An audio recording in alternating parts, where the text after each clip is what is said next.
بسم اللہ الرحمن الرحیم۔ جب انسان ایماندار ہو جائے تو ماضی کے گناہوں پر اسے کوئی نہیں پکڑ سکتا۔ اللہ تعالیٰ ایسے انسان کا خود پردہ رکھتا ہے۔ رسول اللہ صلی اللہ علیہ وسلم نے ارشاد فرمایا، دعا کے سوا کوئی چیز تقدیر کو نہیں ٹالتی اور نیکی کے سوا کوئی چیز عمر میں اضافہ نہیں کرتی۔ وفاداری، جو اپنے رب کا وفادار نہیں وہ بندوں کا وفادار کیسے ہوگا؟ نماز اللہ سے وفا کا سب سے پہلا ثبوت ہے۔ نماز صرف ایک عبادت نہیں بلکہ وفا، ذمہ داری اور اللہ سے تعلق کی سب سے خوبصورت علامت ہے۔ ماہ سفر شروع ہو چکا ہے۔ اس مہینے کے پہلا 13 دن مردوں پر بھاری ہوتے ہیں، تو اپنے بھائیوں، بیٹوں، باپ اور شوہر کی سلامت کی دعا مانگیں اور ان کا صدقہ ادا کریں۔ جتنا جلدی ہو سکے خدا تمام کمانے والوں کی حفاظت فرمائے، آمین۔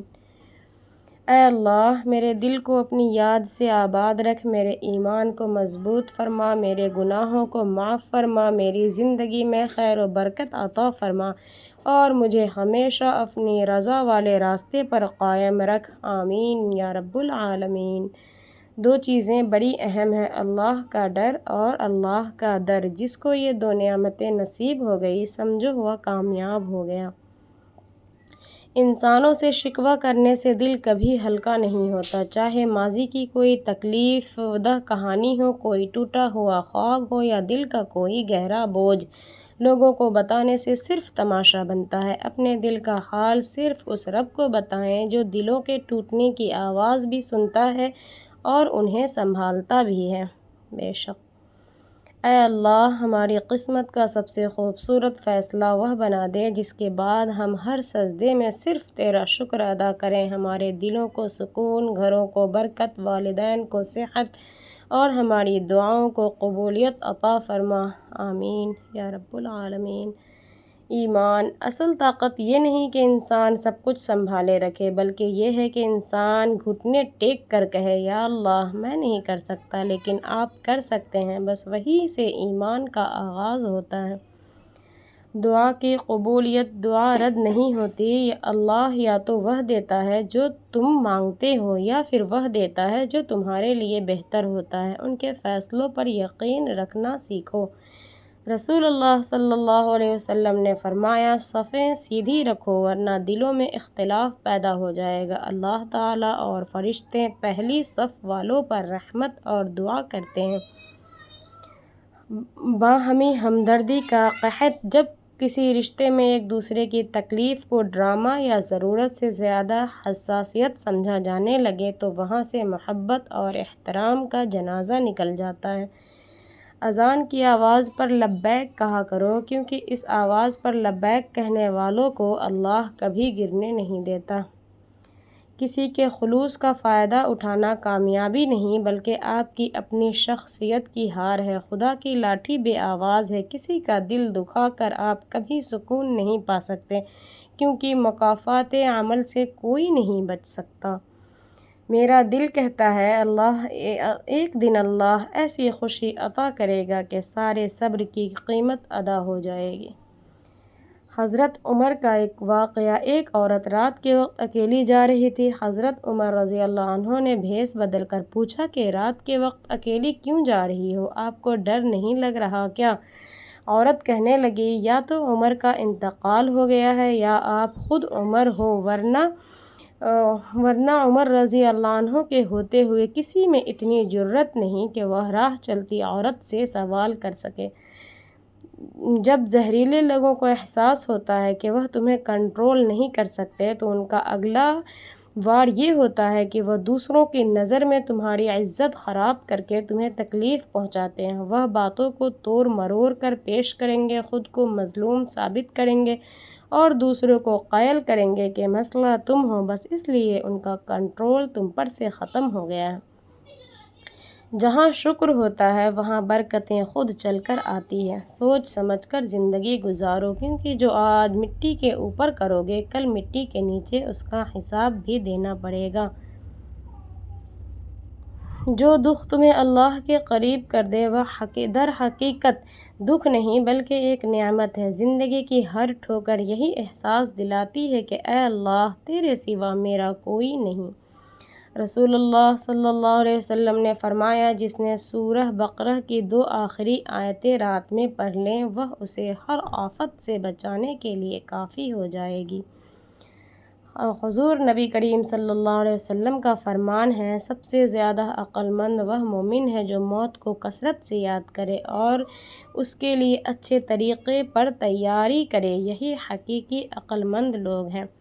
کسی ایک ناکامی کو اپنی منزل نہ سمجھیں بلکہ اسے آگے بڑھنے اور بہتر بننے کا ذریعہ بنائیں۔ ایک برا لمحہ آپ کے پورے دن کا فیصلہ نہ کرے اور کسی ایک غلط انسان کی وجہ سے سب لوگوں کے بارے میں بدگمان نہ ہوں۔ اس دنیا میں آج بھی بہت سے خیر خواہ، مخلص اور اچھے لوگ موجود ہیں۔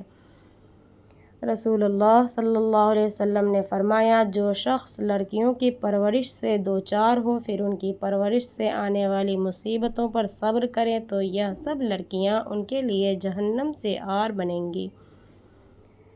20 لاکھ نیکیاں ملیں گے۔ لا الہ الا اللہ وحدہ لا شریک لہ احد الصمد لم یلد ولم یولد ولم یکن لہ کفوا احد۔ اللہ کے سوا کوئی عبادت کے لائق نہیں، وہ اکیلا ہے، اس کا کوئی شریک نہیں، وہ کسی کا باپ نہیں بنا اور نہ وہ پیدا کیا گیا اور وہ کسی کا نہ پیدا ہوا اور اس کا کوئی ہمسفر نہیں۔ حضرت عبداللہ بن رضی اللہ عنہ سے روایت ہے کہ جو شخص یہ پڑھے گا اس کے لیے 20 لاکھ نیکیاں لکھ دی جائے گی اور جو اسے 5 مرتبہ پڑھے گا اس کے لیے کروڑ نیکیاں لکھ دی جائے گی۔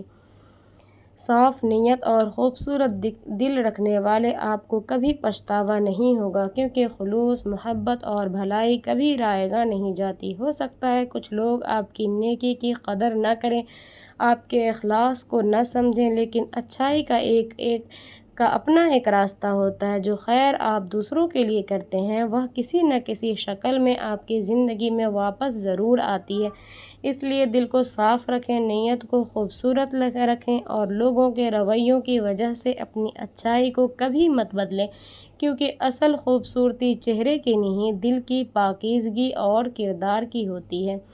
انسان کے ہاتھ میں صرف کوشش کرنا ہے، کامیابی تو اللہ دیتا ہے۔ اگر سجدے کے بغیر روح کو سکون مل جاتا تو اللہ نماز کو کبھی فرض نہ کرتا۔ جب دنیا کے سب لوگ آپ کے ارادوں پر شک کرنے لگے تب اپنے دل پر ہاتھ رکھ کر کہنا، میرا رب میرے ساتھ ہے اور وہ میرے لیے کافی ہے، الحمدللہ۔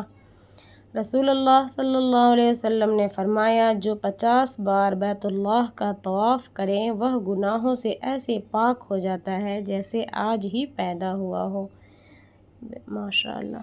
الفاظ بڑی اہمیت رکھتے ہیں۔ اپنی تربیت کے حساب سے بولا کرو، ماحول کے حساب سے نہیں۔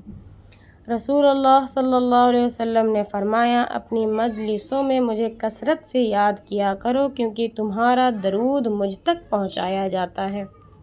سب سے خوفناک وہ بد دعا ہوتی ہے جو زبان سے نہیں، ٹوٹے ہوئے دل سے آنسو بن کر نکلتی ہے۔ رسول اللہ صلی اللہ علیہ وسلم نے فرمایا، جو شخص کھانے کے بعد برتن کو چاٹ لیتا ہے وہ برتن اس کے لیے مغفرت کی دعا کرتا ہے۔ اگر بڑے بھائی سے زیادہ بھی کمانے لگ جاؤ تب بھی اس کے قرض دار رہو گے۔ صبح اٹھتے ہی اللہ کا شکر ادا کرنا۔ پتہ ہے ہم سب کو کیا کرنا چاہیے؟ جب ہم سب کو صبح اٹھتے ہی اللہ کا شکر ادا کرنا چاہیے، جس نے تمام رات نہ جانے کتنی ہی بلاؤں اور بیماروں سے بچائے رکھا اور تندرستی اور صحت کے ساتھ ایمان کی حالت میں بستر سے نیند سے اٹھایا اور ایک نیا اور خوبصورت دن دکھایا۔ ہائے کتنا مہربان ہے میرا رب کہ ہر نئے دن ساتھ نئی خوشیاں دے دیتا ہے اور ہمیں یہ دکھانے کے لیے کہ میں موجود ہوں، میں طاقتور ہوں، میں رحیم بھی ہوں، میں غفور بھی ہوں اور میں کریم بھی ہوں، اور وہ رب کسی کے ساتھ زیادتی نہیں ہونے دیتا۔ بے شک بیٹی رحمت کا دروازہ، بخشش کا ذریعہ، جہنم کی ڈھال ہوتی ہے۔ رسول اللہ صلی اللہ علیہ وسلم نے فرمایا، اللہ نے اپنے نیک بندوں کے لیے وہ چیزیں تیار کی ہے جو کسی آنکھ نے نہ دیکھی ہے، نہ کسی کان نے سنی ہے، نہ کسی دل میں آئی ہے۔ اللہ اور رسول کے معراج پر محبت بھری کیا بات چیت ہوئی۔ جب آپ صلی اللہ علیہ وسلم معراج پر گئے تو آپ صلی اللہ علیہ وسلم نے کہا، یا اللہ، آپ نے ابراہیم علیہ السلام کو خلیل بنایا، موسیٰ علیہ السلام کو کلیم بنایا، داؤد علیہ السلام کے لیے لوہے کو نرم کر دیا، عیسیٰ علیہ السلام کے لیے مردے زندہ کیے، اور میرے لیے کیا کیا ہے؟ تو اللہ نے کہا، میرے محبوب، میں نے آپ صلی اللہ علیہ وسلم کو وہ دیا جو میں نے کسی کو نہیں دیا، وہ یہ ہے کہ میرا اور آپ صلی اللہ علیہ وسلم کا نام قیامت تک اکٹھا رہے گا، کبھی الگ نہیں ہوگا۔ یہ اللہ کسی بھی رشتے کو نبھانے کے لیے قسموں وعدوں کی ضرورت نہیں ہوتی، بس دو خوبصورت دل ہونے چاہیے، ایک بھروسے والا اور دوسرا سمجھنے والا۔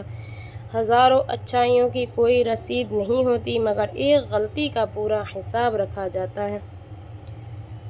دعوت ولیمہ میں شرکت۔ رسول اللہ صلی اللہ علیہ وسلم نے ارشاد فرمایا، جب تمہیں ولیمے میں شرکت کی دعوت دی جائے تو اس میں شریک ہوا کرو۔ اپنی ہر تکلیف دنیا کے سامنے نہ رکھیں اور اپنے ہر مسئلے کو دوسروں کی توجہ کا مرکز نہ بنائیں۔ جب روٹی مزدور کی تنخواہ سے مہنگی ہو جائے تو وہاں دو چیزیں سستی ہو جاتی ہیں، عورت کی عزت اور مرد کی غیرت۔ رسول اللہ صلی اللہ علیہ وسلم نے فرمایا، اگر لوگ عشاء اور فجر کی نماز کا ثواب جان لیں تو ضرور ان دونوں کے لیے آئے، اگرچہ انہیں گھٹنوں کے بل گھسٹ کر آنا پڑے۔ رسول اللہ صلی اللہ علیہ وسلم نے فرمایا، اپنے رب کا ذکر کرنے والے اور نہ کرنے والے کی مثال زندہ اور مردہ جیسی ہے۔ جو چھوڑ گئے فی امان اللہ، اور جو ساتھ ہیں الحمدللہ۔